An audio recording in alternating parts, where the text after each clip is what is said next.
ये कल जो घोषणा हुई है, निसंदेह हम लोग इंडिया का हिस्सा थे तो उसको थोड़ी धार मिलेगी।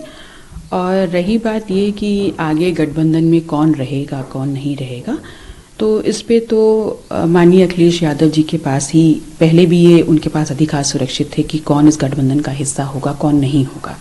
और अभी भी मेरा ये मानना है कि अभी भी उन्हीं के पास ये अधिकार सुरक्षित हैं कि कौन आगे इसमें और एड ऑन होगा। क्या लगता है कितना इम्पोर्टेंट रहने वाला है ये अलायंस क्या, और क्या ये अलायंस बीजेपी से टक्कर ले पाएगा, क्योंकि भारतीय जनता पार्टी का अभी से निसंदेह सीटें आ रही हैं। देखिए, अगर 80 में 80 उन्हीं की आ रही हैं तो फिर चुनाव में जाना ही क्यों। राजनीतिक दल हैं तो चुनाव में हिस्सा जरूर लेंगे, और जो वर्तमान परिस्थितियां हैं वहां पर सबसे अहम हो जाता है जो इस देश की जनता चाह रही है कि हर एक व्यक्ति की गिनती हो। जातिवार जनगणना सबसे अहम सवाल होगा जो इस वक्त एनडीए इंडिया की तरफ से फेस करेगा। एक और सवाल है, अभी आपने जैसे गठबंधन में रहेगा कौन चुनाव लड़ेगा, क्योंकि 63 सीटें अभी भी हैं, अभी कैंडिडेट्स की कुछ ही लिस्ट आई है, अभी बहुत सारे बचे हैं। आपका क्या है, क्योंकि being alliance of Samajwadi party आपने 2022 में चुनाव साथ लड़ा, उससे पहले भी आप साथ में थी, तो अभी का क्या पॉलिटिकल सिनेरियो रहने वाला है? देखिए, 2022 में भी हमारे गठबंधन का नेतृत्व माननीय अखिलेश यादव जी कर रहे थे। उस वक्त भी उन्हीं के पास ये अधिकार था कि हम उनके गठबंधन में होंगे या नहीं होंगे। तो हम आज भी ये मानते हैं कि आज भी वो हमारे बड़े भाई की जगह पर हैं, और आज भी उन्हीं के पास ये अधिकार सुरक्षित है कि गठबंधन में हम होंगे तो कितनी हमारी ताकत होगी और क्या हमारी जिम्मेदारियां होंगी, ये सब अधिकार उनके पास ही निहित हैं। तो क्या अभी आपके अखिलेश जी से लोकसभा को लेकर बात हुई है, क्योंकि आपकी भी पार्टी हिस्सा है और जाहिर सी बात है ये इंडिया के सभी हिस्सा हैं, तो लोकसभा में कहां से लड़ने की या कोई इसको लेके सीट की बात हुई है? नहीं, अभी ऐसी कोई चर्चा नहीं है।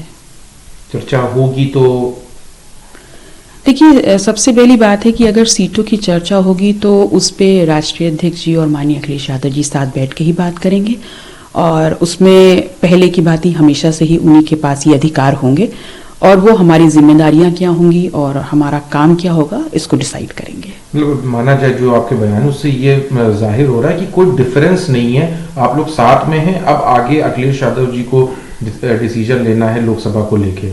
हाँ, हम पहले भी साथ में थे, आज भी हम साथ में हैं और गठबंधन में हैं, और वो हमारा नेतृत्व कर चुके हैं 2022 में। तो जैसा भी जो भी काम हमारे लिए वो समझेंगे, ये सारे अधिकार उनके पास हैं।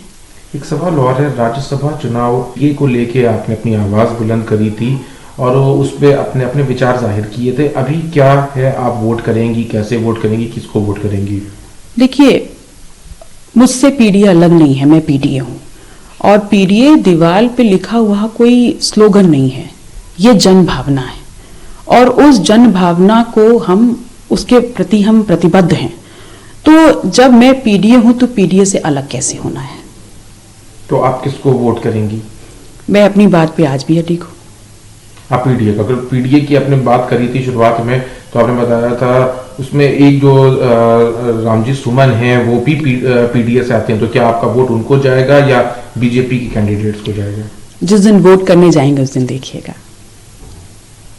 वोट का अभी नहीं कि मतलब आप पीडीए कह रही हैं और साथ में भी हैं, तो एक बार नहीं, इस पे क्या क्लैरिटी चाहिए? मैं पहले ही कह रही हूँ कि मैं पीडीए हूँ और पीडीए के प्रति प्रतिबद्ध हूँ और उसी के साथ रहूंगी। किसके पीडीए सर? आप मतलब रामजी लाल सुमन के साथ जाएंगी या? ये दूसरा पीडीए है ही कहाँ? हम पीडीए हैं, हम ही जनभावना है और हम ही पीडीए रहेंगे। मतलब आप रामजी सुमन को इस चुनाव में वोट करने वाली हैं? मैं पीडीए के साथ हूँ। यही माना जाए आप ऐसे? पीडीए के साथ हूँ। पीडीए के साथ है, मतलब समाजवादी पार्टी के साथ, क्योंकि आप सब लोगों ने साथ मिलके पीडीए का नारा दिया था, आप भी अलग नहीं है, आप सब लोगों ने साथ मिलके इसका आह्वान किया था। किसी पार्टी से ऊपर पीडीए जन भावना है और जिनके प्रति हम प्रतिबद्ध हैं, तो ऐसी जन भावना, ऐसी प्रतिबद्धता के साथ पीडीए के साथ हैं। एक सवाल बारे में और आपके सवाल को, तो उन्होंने भी इसका जवाब दिया कि आप समाजवादी पार्टी के सिंबल से चुनाव लड़ी थी और जीती थी, लेकिन आपकी जो माता जी थी कृष्णा पटेल वो अलग लड़ी थी चुनाव। देखिए, हम जिस समाज में रहते हैं वहां पर बड़े भाई और बड़ी भाभी को माता और पिता के तुल्य माना जाता है, वो स्थान दिया जाता है। मैं उनका बहुत सम्मान करती हूँ और निसंदेह उनका जो स्नेह मेरे लिए है वो स्वाभाविक भी है। लेकिन हाँ, ये बात ज़रूर है कि मैं उनके सिंबल पे लड़ी और जीती। माता जी सिंबल दूसरे सिंबल पे लड़ी, हार गई। इसके अलावा उस गठबंधन में जो आज हम वर्तमान समाजवादी पार्टी के विधायक हैं, उसके अलावा भी 200-250 सीटों पे हम सिंबल पे लड़े थे, तो वो भी तो हारे। तो हार और जीत का पैमाना कभी भी पार्टी का सिंबल नहीं हो सकता, ऐसा मैं मानती हूँ। और वो हमारे सम्मानीय हैं, हमने हमेशा उनका सम्मान किया है और उनकी तरफ से हमेशा हमको स्नेह मिला है। सवाल और है, स्वामी प्रसाद महोदया दिल्ली में अपनी और एक बहुत बड़ी बैठक उन्होंने बुलाई है, कैसे देखती हैं कि उन्होंने अलग हो गए हैं, उन्होंने पार्टी से भी इस्तीफा दे दिया? देखिए, उन्होंने पार्टी से इस्तीफा दिया और अपनी एक नई पार्टी बना रहे हैं, तो निस्संदेह उन्होंने अपने भविष्य के लिए या कोई रणनीति ज़रूर बनाई होगी। मुझे लगता है इस पे बेहतर जो प्रकाश होगा वो स्वामी प्रसाद मौर्य जी ही डाल सकते हैं। सवाल और है, आपका ट्विटर पे आप चल रहा है, कल अभी प्रधानमंत्री का ट्वीट आया, प्रधानमंत्री ने ट्वीट करके कहा है कि ऐतिहासिक कदम सरकार ने उठाया है कि जिस तरह से 25 रुपए पर क्विंटल जो गन्ना किसानी में बढ़ोतरी हुई है, उससे किसान बहुत खुश हैं। देखिए, वो क्या कह रहे हैं ये महत्वपूर्ण नहीं है। वर्तमान परिस्थितियों में विश्व बैंक और WTO के सामने भारत की जो केंद्र सरकार है और प्रधानमंत्री नरेंद्र मोदी जी ये घुटने टेक दिए हैं। ये बिल्कुल निरीह नजर आ रहे हैं उनके सामने, और निरीह हैं, बिना दबाव के हो गए हैं। इनके ऊपर इतना दबाव है उन विदेशी ऑर्गेनाइजेशंस का कि आज इन्होंने इस देश का जो अन्नदाता है उसको समाप्त करने की रणनीति में भी ये बोल नहीं पा रहे हैं।